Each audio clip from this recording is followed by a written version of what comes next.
The iLead Student Conference is an annual get-together of student representatives from all the St. Albert Public Junior and Senior High Schools. The conference is a great opportunity to share our experiences and perspectives with one another and with senior leaders and school board trustees. Our conference helps the district with their 3-year education plan.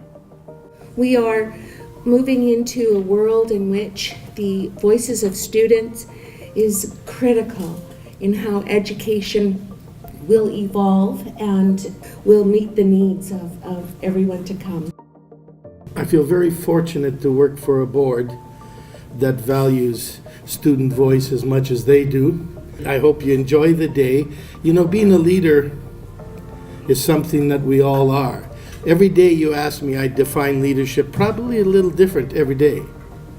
But basically to me, it's anyone who either spreads some knowledge, some hope or support or commitment to someone else. We all need that at times, but sometimes it's supporting someone to stick with it and not to give up and to keep trying. This year, our focus was mental health. We wanted to open a community-wide discussion about mental health so we feel more comfortable talking about it. We wanted to start talking about differences among mental health, mental distress, mental health problems, and mental illness.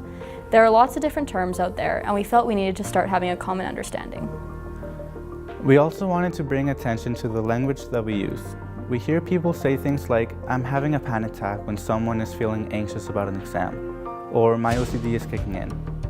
Panic attacks and obsessive-compulsive disorder are very real diagnoses, and we felt that we need to bring awareness of our use of the language of mental illness into everyday conversation. Our day was set up so students from different schools sit together. This is a way for participants to get to know people from other schools, to share experiences, to make new connections, and a way to build community.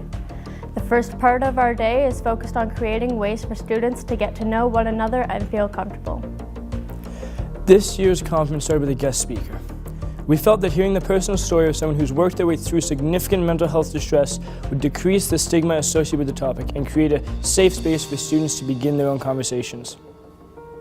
So as you continue on in this day, I want you at least walk away from me talking here, understanding that, you know what, mental illness, obviously you know it's real, it's really difficult, and it's really challenging and complex, and a lot of hard steps to get help. And I'm also excited to see students here that are caring students that want to understand more about it, that want to be part of the solution. And the more that happens, it can only impact in a positive way.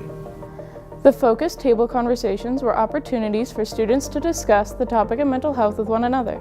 These conversations were led by an iLead member and really were youth talking to youth. We heard from participants that they wanted to create these opportunities back in their own schools. The Cross the Line activity was a powerful way to safely show that we're not alone in what we experience and feel. The activity starts with very general statements such as cross the line if you have a dog, and then the statements progress to more personal such as cross if you find it hard to say no to your friends, or if you've ever said something mean to someone online. This activity brought awareness to our common experiences and feelings. Our final activity of the day was a panel of community resource people. In addition to opening up a conversation about mental health, we wanted students to know that there was information about mental health available.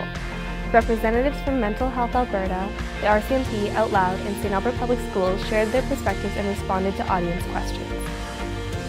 Our second conference was a great success. We felt that participants learned some important things about mental health, that they left feeling more comfortable talking about mental health, and that they understood that help is available if they or someone they know need it, that they made new connections with people, and that they left with ideas of how to take care of their own mental health and build resiliency.